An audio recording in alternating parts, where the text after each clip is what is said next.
and welcome to Reliving My Youth. My name is Noel Fogelman. We have a little bit of royalty on the show this week. The one and only King of Freestyle, Stevie B, joins us. I mean, the guy's a legend. I mean, we can go through all the songs.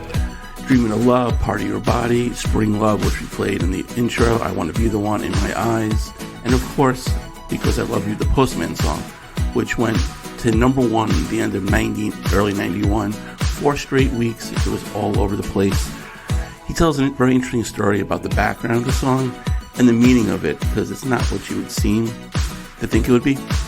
He's still touring these days. He's still putting out amazing new music. His latest single, Take It All Back, is fantastic. He still tours on all the Freestyle Explosion tours. Talk about that. Talk about the state of freestyle, the legacy of it as well, how he got into business, and some of the other albums during, I guess, the dark times of freestyle. Stevie, very interesting guy. He was a real character. I enjoyed my conversation with him, and I hope you do as well.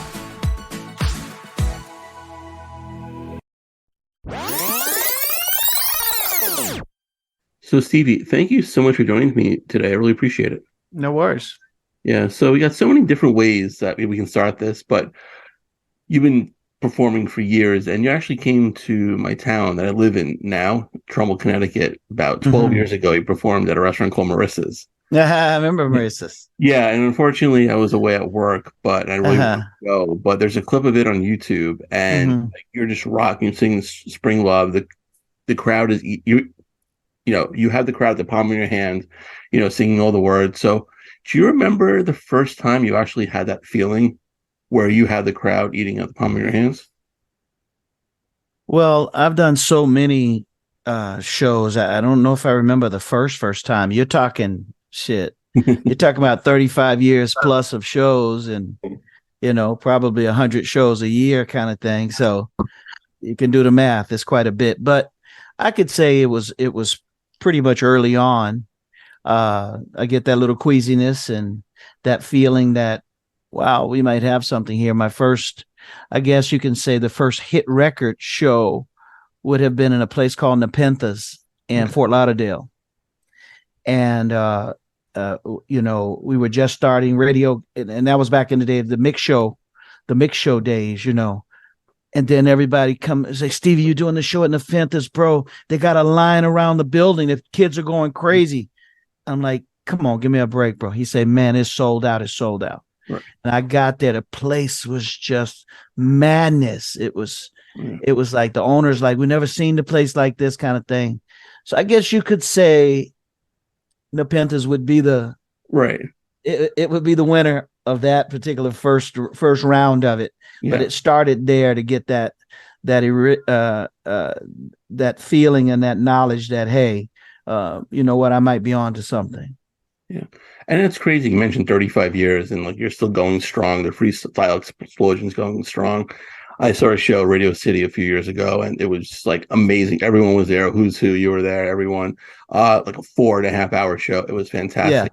Yeah. So what do you think is like the lasting legacy of freestyle? Why are we still like listening to it now? Like, why is it so relevant these days still?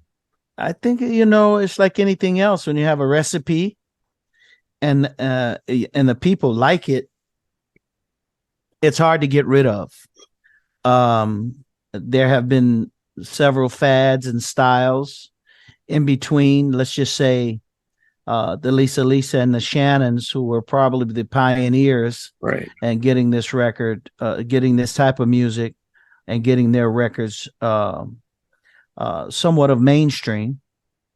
Then it started in the clubs. All of this was club generated, and then all of a sudden, I think around 87, 88, they started to do the hot stations.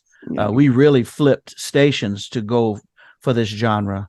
So back to answer your question, believe me, I go through this daily trying to convince program directors and music directors that their music is still relevant and it still means something. Only because if I didn't see it, I wouldn't try to promote it as something legitimately that needs to be around or that still should be heard kind of thing. And it's not so much to compete with kids or whatever, the Drakes or the Dirk, little babies, or whoever is the flavor of the week. Right. Only because I don't think anything like this ever existed. It's because it's really relevant. I mean, it really means something. And by show of the amount of tickets that we still sell for big venues, I know there's a lot of artists that do the smaller venues, but we're doing major numbers that compete with some of what you would call the heavy hitters. And people still love the music. And that's the only thing that drives me to not continue, but maybe to say, hey, look, let's try a new twist on this. Let's see if we can put a little flavor on it. And that leads me into why I did Take It All Back. Right. And like, you haven't rested on your laurels. You haven't just rested on Spring Love and all those other songs. You're putting out new music, and you mentioned Take It All Back.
Which is a fantastic single, and even the album Best of Life, we can get into that as well. Mm-hmm. Now, with the single, are you planning to do an album? Is the album release, is that kind of like antiquated now because no one really buys albums anymore? They just stream songs when they come out. Well, it's sort of like a redundant question in a way. things have changed, and I think that we did albums because that was the thing to do. Of course. In the music industry, you do a single, and then of course you could. It's a leader to sell whatever hot record that you might have at the time, and it's a bigger product line. So instead of one song and one single, you're selling 10 songs or 15 songs, whatever you put on the albums. So I think maybe not.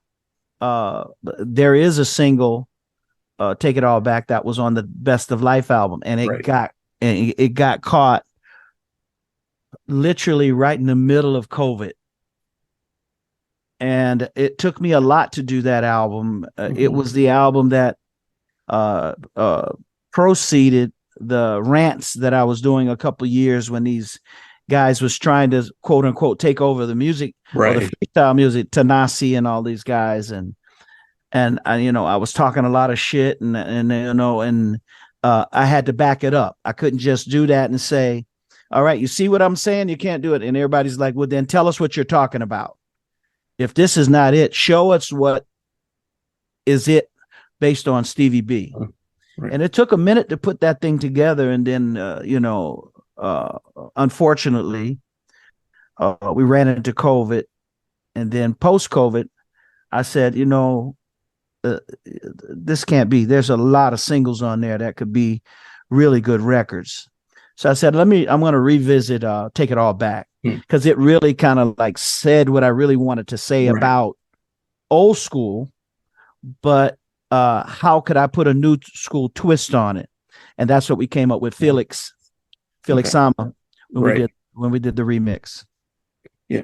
And like, I'm glad you did, because, it is fantastic. A lot of artists do that, where, a song that might be a single kind of gets lost in the shuffle on an album.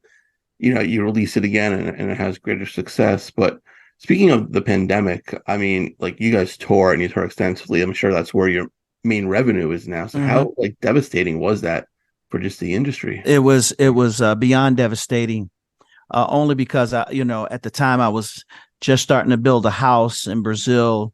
It was right at the beginning. Even though, I had the funding, you still have to maintain quite a bit of, I maintained a lot of people, and it caught me off guard to the point where we were just getting going, and the revenue was just about to come in, and, it was pretty substantial. And all of a sudden it went to zero very fast. Right. And no matter how much money you got, if you didn't plan to get hit like that, I had to go into survival mode.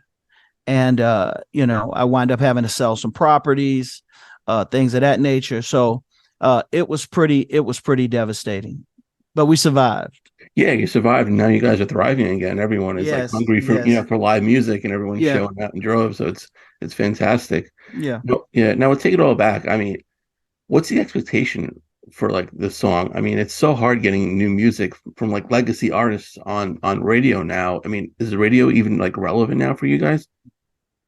It's relevant in our minds more so than it is of what the real reality is. Right. Radio is, and this is what I get from radio people, and I have paid sizable amount of money right now to go figure out if we still mean anything to radio. And they are so lost, Noel.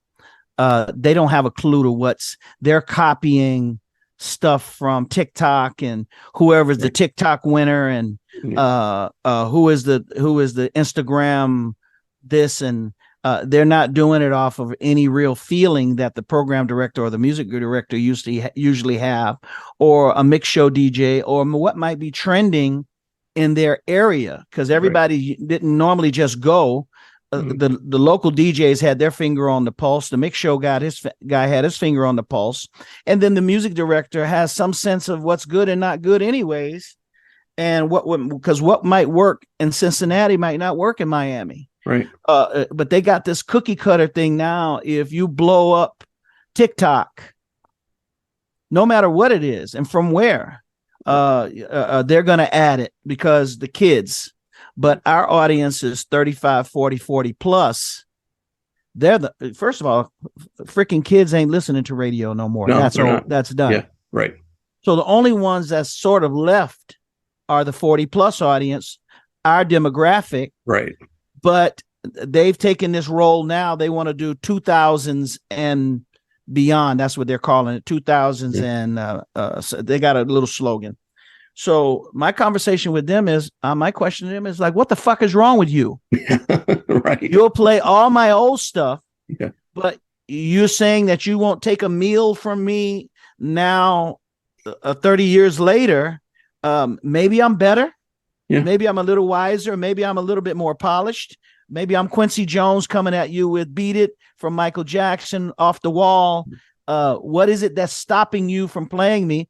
And you can't tell me that you really don't like this record. Yeah. You're just using some kind of protocol now that says, oh, we're not playing anything new.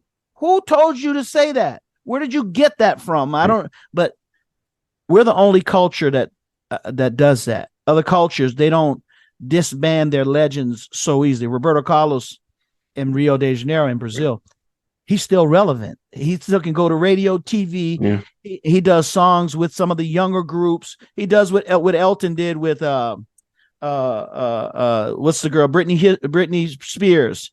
Elton could do with Britney. I mean, right. You know, what are you trying to say? Music is music, you know. So in a way, I'm perturbed, but in a way, I have to accept the reality that we're gonna have to create new situations for ourselves, and they're there. But it really, I can say the reality has kicked in that they're not going to play a 65-year-old guy's music, even though they're copying whatever the teen radio stations are. Right. It's not real because they're just copying it to try to stay relevant. But there's no audience there. No. Their cumes are down, their numbers are down. And the reality is my 18-year-old daughters, my 16-year-old daughter, they don't fucking listen to radio. No. That ain't happening. Yeah. Yeah. My daughter doesn't. They all listen to Spotify or YouTube, that's right. or whatever. That's right. You know, I listen to satellite radio. So it's, you know, the same thing. Yeah. So, yeah. Yeah. Now on these Freestyle Explosion tours, can you play new music? Do they allow that? Oh yeah, they don't dictate. Okay. As long as you know your show is surrounded by your hits, of course, because it's a Legends tour, right, about retro hit records. But the promoter doesn't dictate what I put on. As long as you get in and play your hits, because you'd be kind of stupid not to. I mean, why would you? I mean, you go to you used to go to a Prince show and he won't play anything off the fucking Purple Rain album. He don't care. Yeah. But, you know, we're not in that thing. And I don't think it's fair for me to go to a show and sing and not sing my core hit records. Yeah. But you have to be careful when you're introducing a hit record. You better time it. You better set it up. Yeah. And say, hey, you know, if you love, you know, my other hits, you know, can I give you something different? Can I do? Right. And they'll usually, and believe it or not, they're normally hungry for something. It better be, but it better be good. It better be good. Right. Yeah. No, because I'm always one. If I see an artist who I love, I want to hear new music as well. Yeah. You know, and some people just don't. They want to hear the same, like, you know, hits of the same 15 songs over. I'm a fan of the artist. You know, I get both sides. I get both sides of the coin. I can see it. Yeah, I can see it. But it's always a risk there. Yeah. That you might feel some rejection. But you know, the weird thing is, I felt that same rejection when I introduced Dreamin of Love. I felt the same rejection when I did Spring Love in My Eyes and Want to Be the One. When you're trying to, here I am, I've got Dreamin of Love. It's hot as a firecracker. Boom, boom, boom. Then I'm trying to say, hey, I got this other new track. Right. It's called In My Eyes, which eventually became a hit. Yeah. Or Want to Be the One. It eventually became a hit. But it got lukewarm reception in the beginning. So don't expect you're going to go in the front of an audience and think they're gonna just all of a sudden, you know, start throwing panties and bras on the stage. It don't normally happen like that. Right. And then every song is a new song at some point. So, that's right. Yeah. Now, how much politicking does it go into those tours with the promoters? Look, think it's some there. It's definitely there. I mean, if you notice, I don't go to New York as much as I used to, Right. only because of my tax bracket for them. Yeah. And I don't fudge on my pricing, so they would prefer to get a artist that they can get for probably a 1/10 of what they could pay me. Right. And they don't do the numbers per se, but their word back to me is I take up probably 70% of their budget to do those shows. So, and then they say, oh, well, can you do that? I said, first and foremost, I don't go into New York and and all the boroughs as much as a lot of those New York groups do. I think my value is very, very high. Yeah. Especially going to New York, New Jersey, Philadelphia. I have a huge audience. I don't oversaturate like some of those groups, and I see the reason why they can't reach probably north of $6,000-7,000 a show. I'm not saying what they make. I'm just saying is some of them can't get past it only because they don't let the value of their brand get hungry. They don't let people hunger for it. Yeah, and I do. And the politics is on the West Coast, Midwest, and other markets, they pay my fee. They don't cry. We sell out. And I could do the same in New York. But you know what? I don't push it. And I do enough business and I'm fine. I mean, I definitely do want to. I mean, it's in me to say, hey, look, I conquered New York too. See, I conquered Jersey, Connecticut, all of that. We conquered it. Yeah, we definitely miss you up here. So yeah.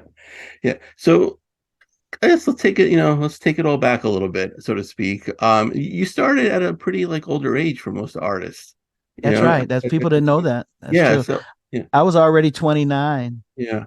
So what were you doing prior to that? And then what was your actual big break?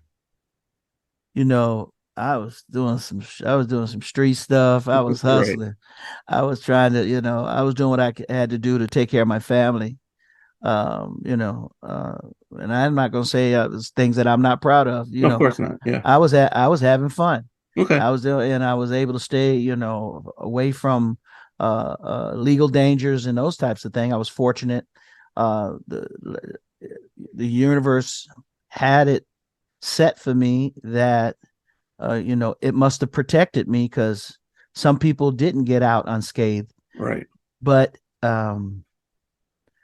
I think in a lot of ways, when I look back at it on a spiritual level, this music was created for us. It was created for us to realize what that bigger meaning was artistically, and showing by the results. It was something that was made for us. Nobody else could get in, because many have tried, but many have failed. They couldn't look at Mark Anthony, look at Jennifer Lopez, look at all of them. A lot of those artists wanted to be freestyle artists, and it just wasn't meant to be. And then, you have those core 10, the Georges, the Stevies, the KLs, Noels, and Lisas, and the names. There's a traditional top 7 that get booked the most. Right.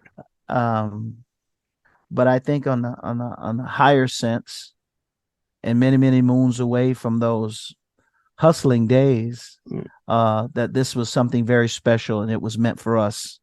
And I thank the universe for allowing us to be in it. And I thank the universe for allowing me to be, a big part of it. Yeah. And we're totally grateful too for all the music. Thank you. Now, in that regard, you mentioned, some of the greats, and obviously you're, nicknamed the King of Freestyle, but not all your music is freestyle. And one of my favorite albums of yours is Right Here, Right Now. And that's funny. 98, I think that, freestyle was over then, way over. All alternative. I think grunge still, and they kind of, a little bit of hip hop, but that album, you still have some freestyle songs on there. You have some crazy covers on there, you have Paul McCartney.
when the freestyle like kind of age was done there, what do you expect of those albums? Do you still have your core fans? Did they move on? Because that album really, I mean, I loved it, but how much really reception did they get? No, for sure. Date wise, freestyle was over by 1990. Yeah, It really only had a 3-year right. heyday. And at that time, you got to remember also, it wasn't called freestyle. There was no titling called it freestyle. Yeah. We were just new pop artists. Right. We were pop, dance, Latin Yeah. flavored artists that really didn't have a label, Latin freestyle. But once I did Because I Love You, and once I did Love Me for Life and those ballads, I was not restricted in those parameters. Yeah. So in a real sense, Noel, I never thought like that. I never thought like a quote unquote freestyle artist. Right. I always thought of myself as an artist. And if you listen to all my stuff, I had always had a variety of crazy shit on there that didn't fit the quote unquote freestyle flavor. It didn't have those little elements in it. I did Children of Tomorrow. I did Day and Night. I did No More Tears. I mean, I did stuff that has nothing to do with or can even considered to be freestyle. And I continued on that trend all my life because it gets stupid. So make a long story just maybe a little bit longer. And that's and I like that question. Look, I never thought of myself like that. I really didn't know what I was as far as, it's sort of like I'm this free thinker. All of a sudden now it says, oh, but you're a freestyle. You're the king of freestyle. So that means everything you do have to be freestyle orientated. The seed of it has to be freestyle, has to have a freestyle progression. It has to have, and I never thought of myself like that since the beginning, since the Party Your Body album. Right. And even before. But thereafter, when you're talking about 93, 94, I think I did the Right Here, Right Now album. It was leaning more at that time, the most R&B R&B artists, male R&Bs were hot. Right. So then I had to try to follow that. I said, well, I can do something of that nature. I had the tenor voices. Yeah. And all you need is a nice thick track. Of course, you had to have, a hit record. Yeah. And then I think the dance thing came in, the Euro dance thing was coming. And so I said, let me try to Paul McCartney stuff. I always wanted to do that song. Yeah. I like nostalgia myself. So I'll sneak in some stuff every once in a while to kind of like tell a part of my story because I'm attached. I'm attached to that history. And it played a big part of, that's part of my musical cellular structure. It's just there. I listen to 60s, 70s. I listen to 50s. Right. And then, you don't realize it, but it's a part of your DNA. And when you start to write, them same melodies or something, variations of it starts to come out of you.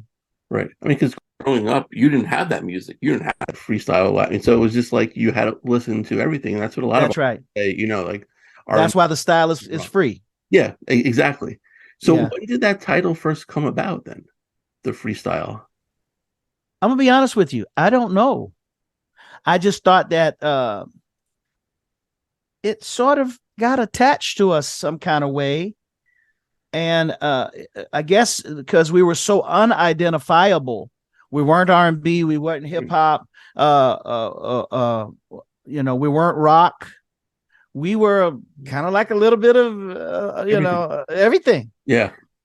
So our style was pretty free of any kind of identities that were readily identifiable. So cool enough. We were pretty much a freestyle. And by the time it all came out of the freestyle explosion, I had already somehow people had crowned me the king. Maybe I was the one that was still I didn't know how I was being perceived from the outside looking in. Right.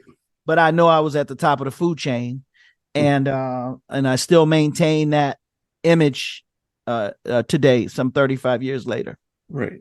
Now, being at the top back then, how difficult was it to stay on top? They say, you come at the king, you better not miss. Like, but you backed it up with the music, but how difficult was it to maintain that? And you had like artists coming at you. I liked the competition of it. Right. But I never thought that they could touch me. Fair enough. If you go back and look at my Hawaiian boys, my band, I had a band since day one. Okay. I had a look, and I designed it that way. I wanted it to look exotic. I wanted it to look, I didn't want to just have 3 Puerto Ricans in the back dancing for me and the DJ sitting in the middle. I said I wanted to go, I saw Alexander O'Neal, and I saw Frankie Beverly and Mays. Okay. And they had Asian keyboard players and different looking people. And, I'm from Miami. I had never seen Asians. I didn't know Filipino food. I didn't know the exoticness of the world. And thank God, my travels as Stevie B allowed me to go to the West Coast, go to San Jose, and all of that. That's all Filipinos, Chinese, Japanese, and everything from Asia. And I got introduced to one guy who wound up having a cousin, Eric Cortez, which was my percussion player, has a cousin, which is Phil Melogrito, which became Corel. And they had 2 other friends. And I'm like, I want you guys. And then how I really met my band is I went to do a show for a guy named John Lopez from Upstairs Record. He had Jocelyn Enriquez. He had quite a few stuff. I don't know if you know about John, but he's a nice little indie label out of San Jose. Nice little label. And he invited me to do a show early on. He got it. He heard it early, but he was still a little early with selling out venues there. Let's just say I went to the fairgrounds, and he had me with one other artist, but he was excited. He knew it was going to be big, and it did not sell out. Okay. It was lackluster at best. So, in the fairgrounds, you have to go into these different barns. They have barns. Yeah. So you go to one barn and they have a show, or they might have the cows or whatever it is. That's how fairs do. But he booked me at a venue on the San Jose Fairgrounds. And I did the show. I was in the limo, and I was a little bit hurt. I was a little bit down. I'm like, it could have been better. Maybe it'll do better. I was early in my career. Right. And on the way out of the main exit, there was a place, and Noel, it was packed with people. And I'm like, what the hell is going on in here? This is what, maybe the people got the place mixed up. Right. But I got out of the limo. I told the limo driver, pull over, let me go see what's going on. And it was all high school kids. It was my audience. Okay. And I asked somebody, I said, what's going on? They say it's a fundraiser for, I guess, some teenagers who were in a car accident and they got killed. Okay. And as soon as I walk in, there was a keyboard stand, and this little Asian looking dude, Hawaiian looking dude, he's standing there. And I'm like, who are you? What do you do? And he's the one told me that's what had happened. Yeah. I say, can you play that thing? He say, yeah, I'm pretty good. And at that time, a lot of people weren't programming music yet. We were still on the digital cusp of transitioning into. And he said, yeah. He said, well, I'm pretty good. I said, do you have any music you ever did? He said, yeah, I write music and produce. I said, okay, now that's rare. Yeah. Like I say, we were pioneers. And he said, oh, but I have a cassette that I did. It's in my car. You want to hear it? So he brought me the cassette, and I played it in the limo. I say, well, what can I lose? Yeah. He played me Love Me for Life. Wow. Him singing it, playing it, and I'm getting. We say in Portugal, hipiado. My skin, my hair is standing up. Right. And I say, wow. I say, now this is about maybe 3 days or 4 days before, 3 days before Christmas. Okay. And I say, well, I like your stuff. I say, I'm looking for a keyboard player. I just took it just like that. I say, I'm looking for a keyboard player. I said, I want you to come on the road with me. He said, when? I'm like, right now. It's 11 o'clock at night. We got a flight in the morning to New York. I want you to come. Right. And I said, I need a drummer. Do you know anybody that plays drums? So here's this Asian kid, long hair, good looking kid. He said, yeah. He said, I have a friend of mine. He plays at a lot of the hotels and he's a good drummer. I never heard him play. Right. And it wound up being Damakala. Okay. And it's my same drummer today who's been playing. Dadgel is no longer my keyboard player, but he was my keyboard player for 15 years after that meeting. So it was just Dadgel, which was the keyboard player. He Love Me for Life. And he wind up, if you look at credits, Dadgel was the one on In My Eyes, Want to Be the One. Okay. He was co-writer. He got co-writer's credits.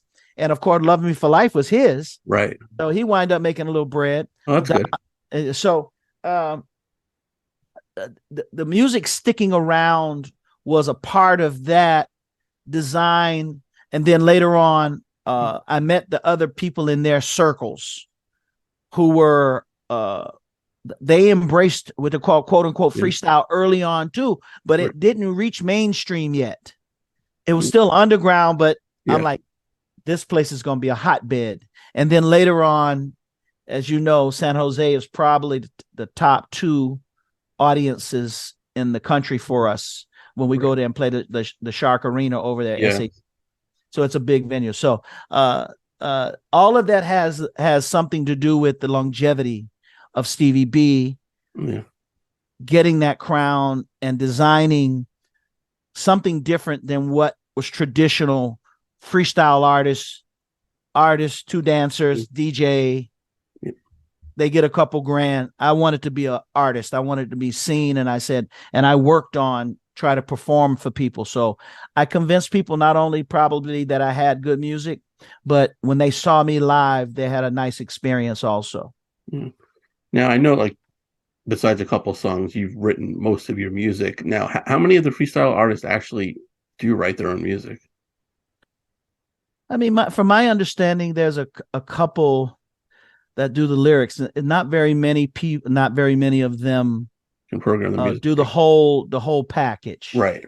You know, and I try not to do the whole package only because, you know, when you start cooking a certain way, there's just certain spices that I use. Yeah. A lot because it's my own taste. Right. But when you allow another musician to come in, they have a different variation of what you may do. And then I try to bring on musicians who are way better than me and understand theory, movements, but those initial concepts, they'll come from me, and then I'll build around it with my team. And like I say, the Glenn Gutierrez and all these other kinds of folks were way more advanced than me. Toga Cadis was early on. They got the digital landscape early on. They got it. Right. And we were the ones that, you know, pioneered it, brought it in, and made it the way music would eventually be done. And here we are 30-something years later, and that's the only way music is done. Some do it the traditional way, but it don't have the same feeling. Yeah. So talk to me about the Postman Song. I mean, that's obviously number one. It was all over. You couldn't not hear it back in the day. Talk to me the evolution of that song, how it came about for you.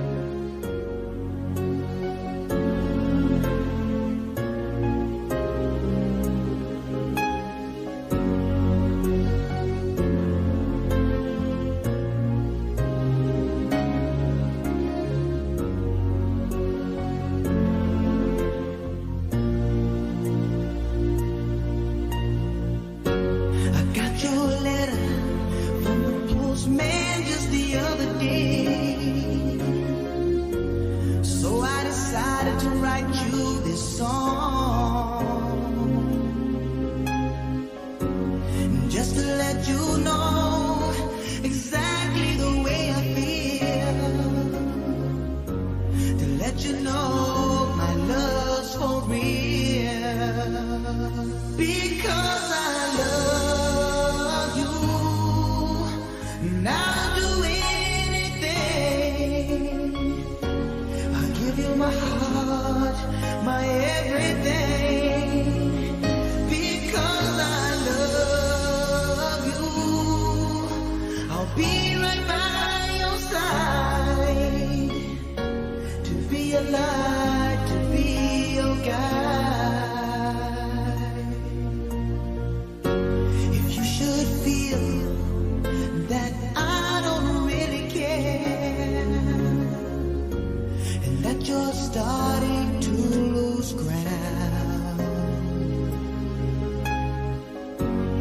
let me reassure you that you can count on me,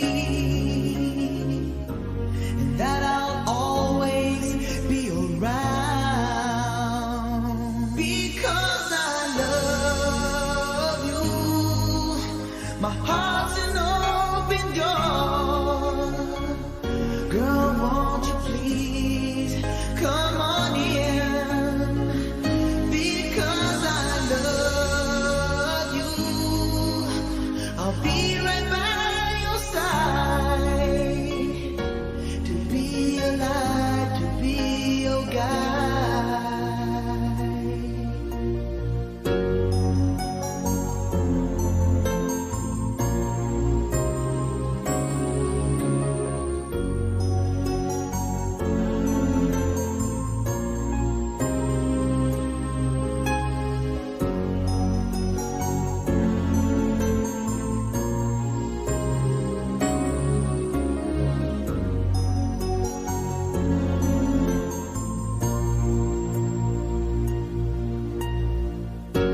If you should feel that I don't really care,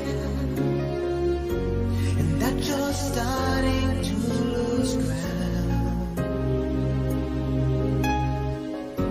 just let me reassure you that you can count on me, and I will always be around. So that's Warren Allen Brooks. Right. And Warren and I had a little team back in probably 85, 86. And we did a song called Boy Toy by Friday Friday. So Okay. you can look that up. Right. Friday Friday was a song. So the fight was Warren wanted to be a singer, but to me, he was a good producer. Okay. And I always say to him, you need to let me sing. You fucking suck at singing. He hated me to say that Right. because he did. He's you gonna listen to Warren Allen Brooks music now. WA, it's called Wob Nation. I mean, Warren is a friend of mine, so this ain't the first time he laughs like you when he hears me Right. say. But I'm like, Warren, you fucking suck, bro. You're not a good singer. You okay? And if you're listening to the Boy Toy record, you can hear "Girls Are Pumped When I Walk Inside the Door." In me. That's Warren. He would do like a 80s Prince or The Time. Yeah. He wanted to be the Black Time, like the Spider-Man. He's that, but with the trench coat and the dark glasses, that was Warren. Right. So our falling out was, look, you need to let me do the singing and you do the producing, and we're gonna be good. So he didn't agree with that. So we split off. Right. But back in those days, Warren was having some depression problems. And but when he was depressed, that fucker could write. Right. So during that stint with me in maybe 85, 86, way before I was even Stevie B, he used to play this song on the piano that I only remember it as this is the way he used to sing. Got your letter from the postman just the other day. So I just remembered the first verse and I remembered the postman. So Right. I always say, hey, Warren, I say, look, man, don't be down. I say that Postman Song thing is going to be big one day. He said, you think so, Steve?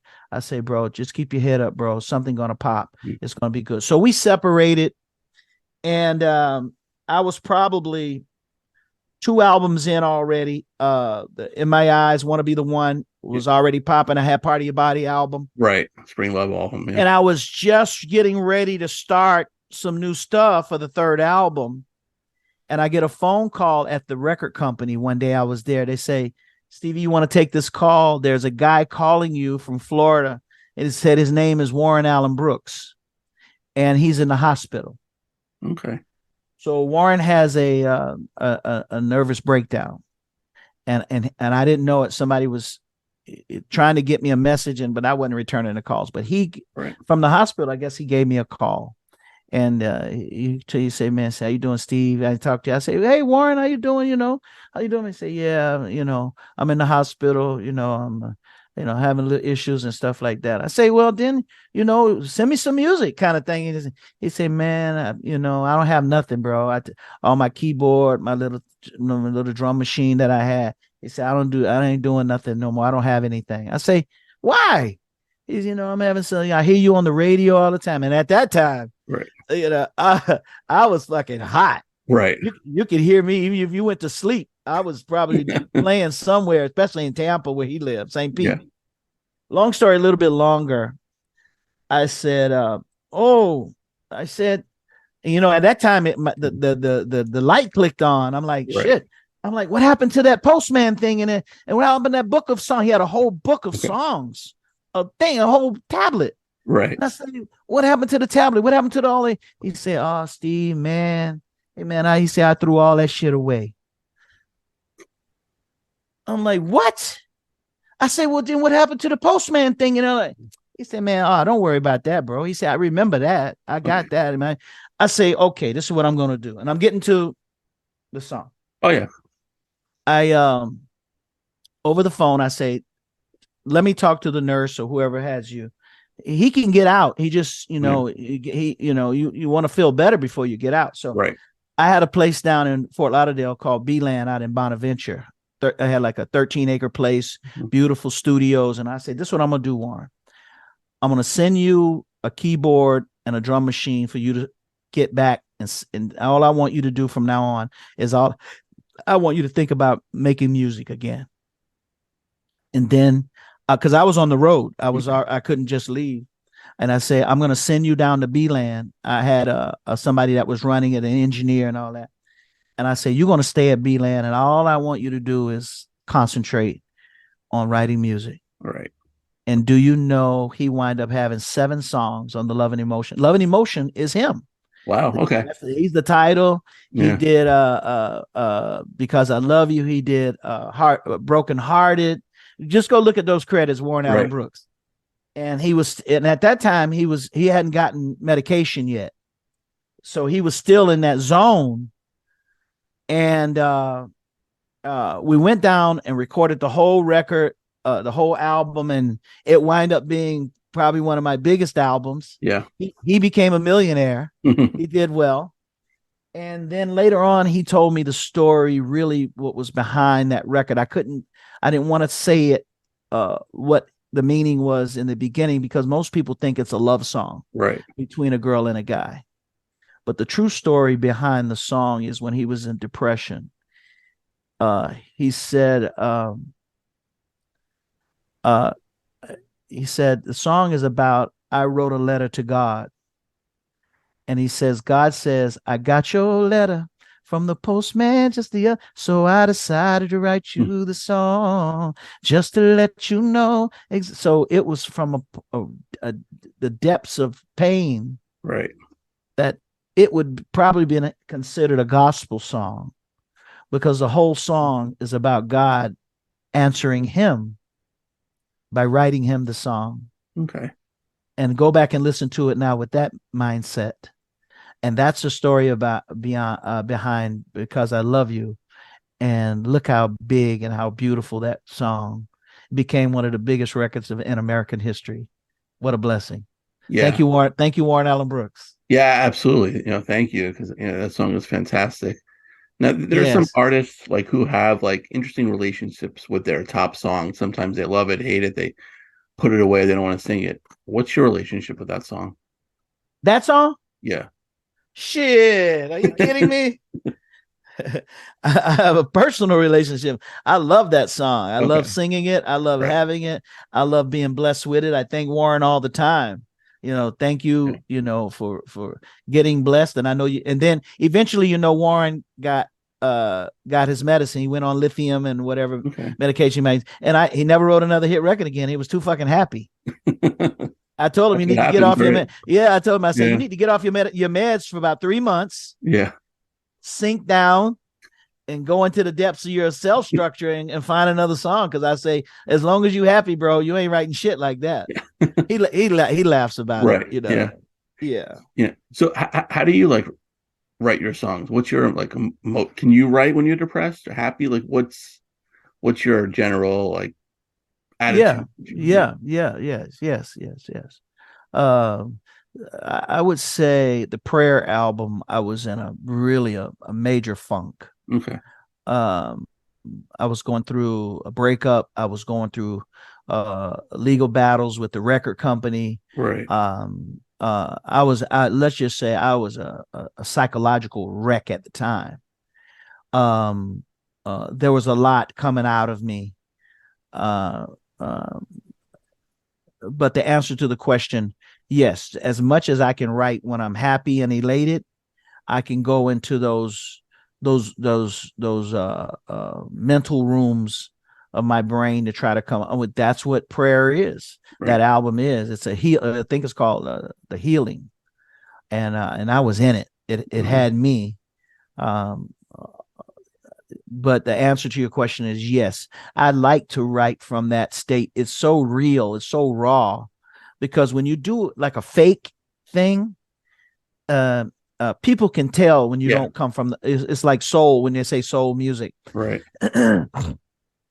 You're just copying something. You're just trying to be a part of the flavor of the week. There's nothing real about it. And I suffered probably, well, in my mind, I think I may have suffered charting wise, but the realization was my career as far as radio was over a long time ago. I was just still living on still living on the vape, the fumes of possibilities. But the closer I was to the hits, I thought I still had a shot. I wasn't too old.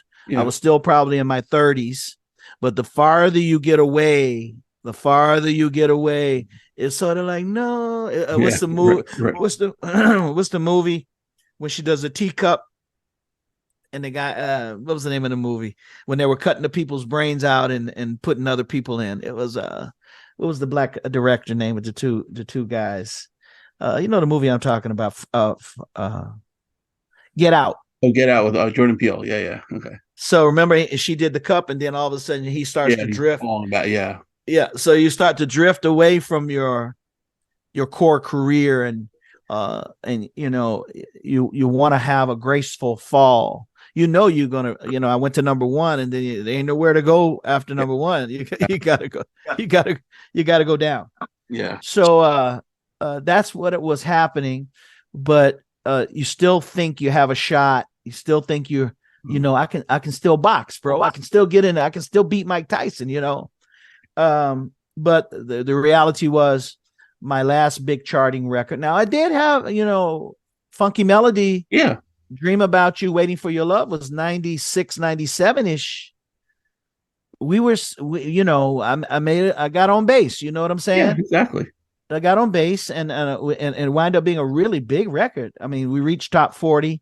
And then it went gold and platinum over in Asia. They really loved Waiting for Your Love and Dream About You. Even to this day right now, my biggest Spotify streams for those two songs come out of the Philippines, Asia, all of the whole Pacific Rim. Oh, wow. They love that song bigger than Because I Love You. Okay. Over there. So I'm assuming you toured all those places as well then, right? Yes. I've been to the Philippines, a couple of times, and yeah, I never went to China. Went to Japan a couple of times, yes, but I didn't tour Asia as much as I probably should have and could have, only because I had other obligations. Right. Do you remember where you were the first time you heard one of your songs on the radio? When I first heard it on the radio? Oh, not song, but any of your songs. The first time you heard it. Yeah, I mean, of course, I used to when I first started in Miami, the DJs would do the mix shows every Friday night, so we had to wait till Fridays because that's the only time we would get on the radio. Okay. But it was so impactful. You didn't realize how strong those freaking 1 hour mix shows were, and I wind up being like the king of the mix shows down here. But I can tell you, it's like it's a whole nother sensation. It's an amazing feeling to hear your stuff, and then people were, you don't know, but people were they were really liking it. Yeah. And and I don't know if we appreciated it enough, but it's a pretty big deal, and it's a great deal now that we don't have it. Right. Of course, we hear it on the internet and other radio, other forms of other applications. Yeah.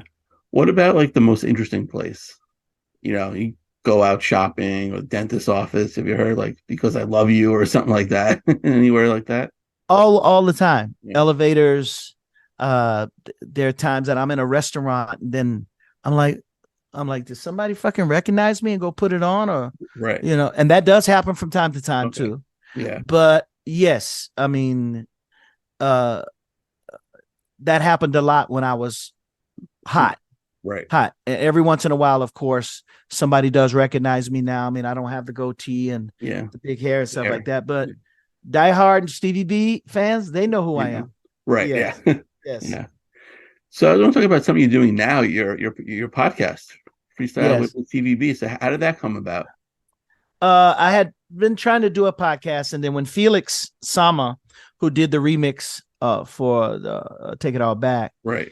he said, Felix has a lot of radio experience. Okay. And then Felix had his own podcast too, but he moved on and did. And so when he and I start to talk again during this production, we were throwing it around, and I say, look, Felix, I tried this before when internet was first coming online.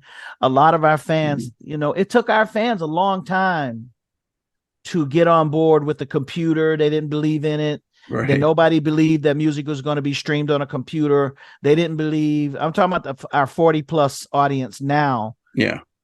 It took, and then what saved us was this thing right here, that cell phone. That's for sure. It saved us. And then, of course, a lot of platforms started to come on Facebook. What was that first one a long time ago? MySpace. MySpace was the first ones. So that was our first relationship online. Right.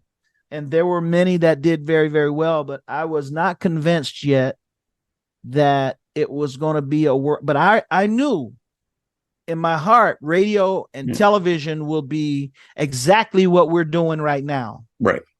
I was on board early on trying to stream. I don't know if you remember, some 10 years ago, 15 years ago, I was trying to go live when it was still 28K dial-up on your AOL. You had that, and I was trying to do TV, and it was fucking freezing. Yeah. And it wasn't so much of what I was doing that nobody had the bandwidth. Right. Nobody could receive a stream. You didn't even have a thing to receive it on. Yeah. And then nobody had something bigger than 28K on their dial-up. But radio you could do early on. I did do it. I spent a lot of time doing this kind of stuff right here. Right. Then I would go on sometimes and I would talk and it would do good. But at that time, it was just so work oriented. It just took a lot of time, and I got frustrated. And I'm talking about, look, I was doing this in 2000, right, 2001, 2000. I was trying to get a satellite on my house, send the signal to what they call a colo, where your servers were, and then from that server it would stream. I had streaming companies, and at that time it was fucking $10,000 a month. Wow. That's how expensive it was to try to do these kinds of things. Yeah. Then it was limited to a certain amount of people. And if you wanted 100 people, you pay for that. If you want 500, you wanted 1,000, you pay more. And you paid by how much bandwidth they were eating up. Right. So it was an expensive venture. And then later on, of course, all of these platforms came online. And I wasn't, like I said, I still wasn't convinced. And I'm still not convinced that it's I don't know if a freestyle artist could go viral. Okay. I haven't seen it yet. We do good. Right. We do good. But we don't do Little Dirk numbers. We don't do Little Baby numbers. We don't do Miley Cyrus numbers. 50 million views, this kind of thing. I haven't seen none of us.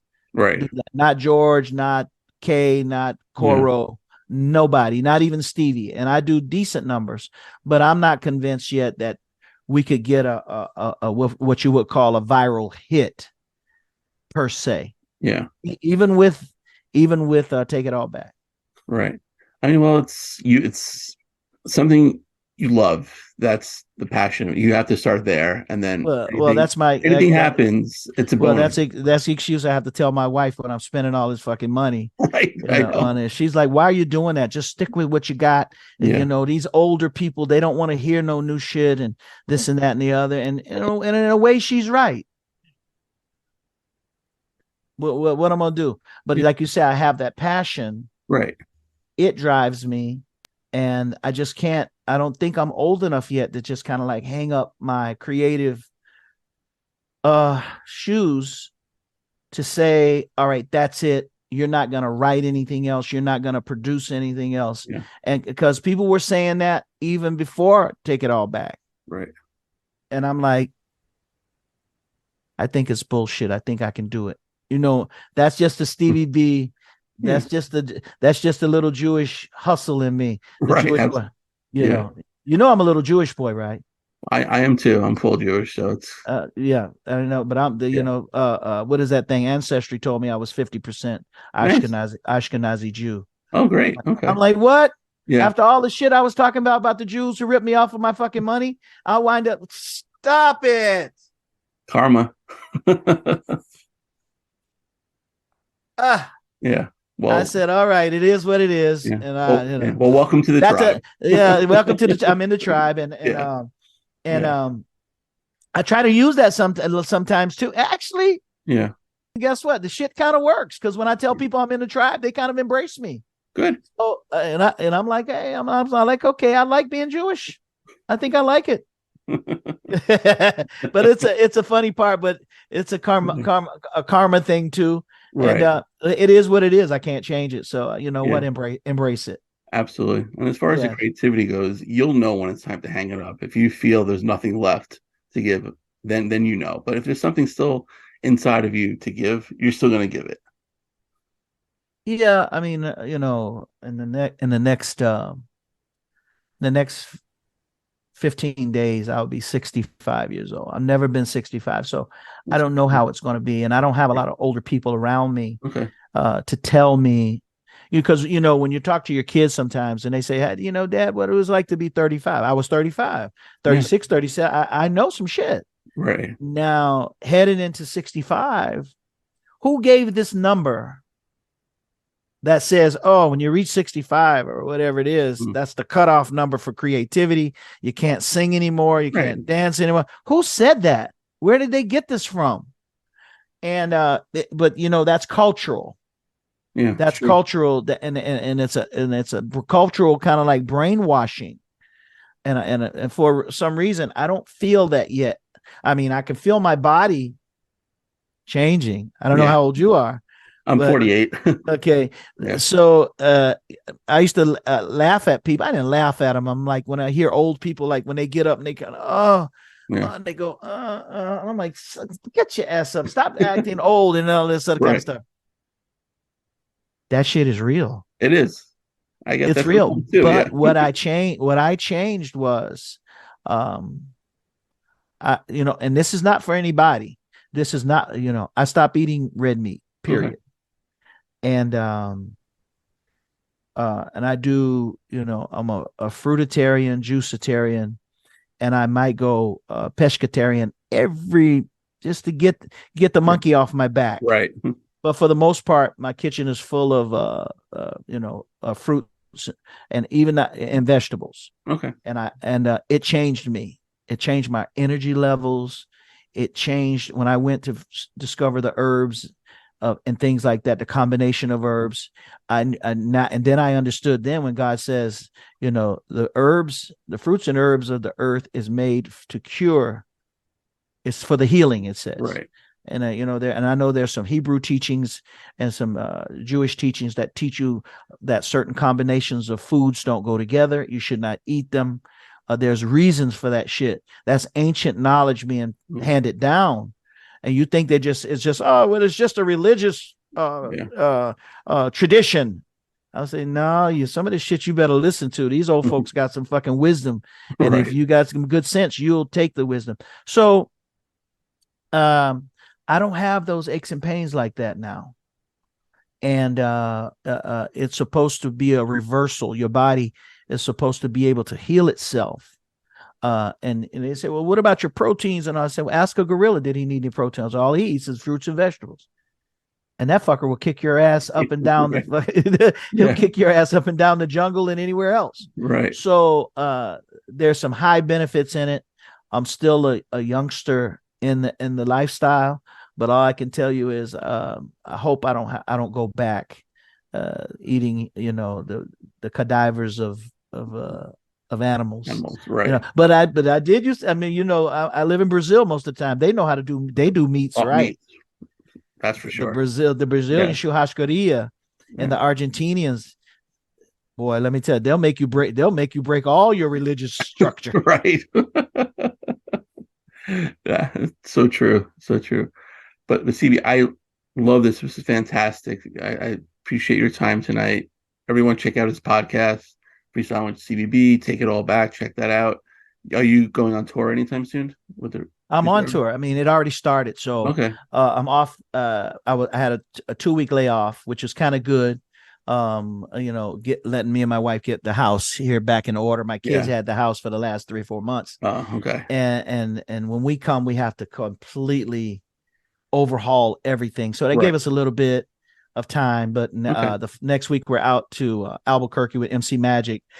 He has a show, the birthday bash. It's my birthday on the 19th, but we did it on the 15th or the 14th in Albuquerque, and he's utilizing that kind of little hook to get him in. And then the rest of the tour starts from there. We're pretty much booked for this year. It's doing good. I'm thankful.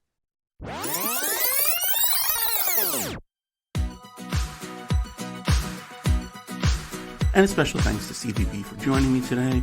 You can check out his website, steviebmusic.com. You can follow him on Facebook. Make sure you take a listen to his podcast, Freestylin With Stevie B. It's wherever podcasts are found. If you have a guest suggestion, you can hit me up on Twitter at @thepersonal19 or like the page with my youth on Facebook. You can go to iTunes, check out all the past episodes we've had. While you're there, please rate and review the show. Don't have iTunes? Not a problem. Shows on SoundCloud, Spotify, Podbean, Amazon Music, basically wherever you can find a podcast. Before we go, we're going to take a listen to Friday from Boy Toy featuring Stevie B. We'll see you next week.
be your toy, baby. Let me be your private dancer.